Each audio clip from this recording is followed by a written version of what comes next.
咁近來咧都好多客戶打電話嚟諮詢，亦都有人揾我哋幫佢送神請神，好多新起嘅屋苑俾你拜神啊咁樣，所以佢哋想將啲神明送走。咁神明送走咧就問題唔大嘅，我哋揾師傅去搞。咁唯獨是祖先咧，如果要送走咧，最好先揾間道堂廟宇申請咗個牌位，安置咗個祖先先。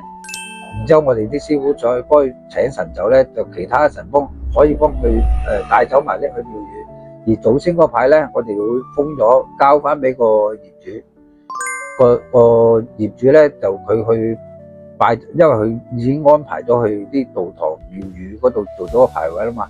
咁佢拜祭嘅時候，就連埋嗰個祖先牌又好，個先人嘅牌又好啦，連擺埋落個衣包度。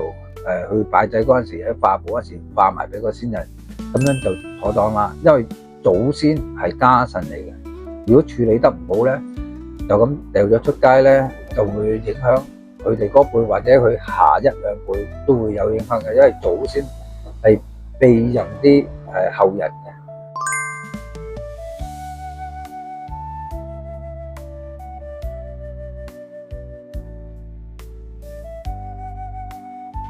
最後記得咧 follow 我哋莊師傅紅白香燭啊！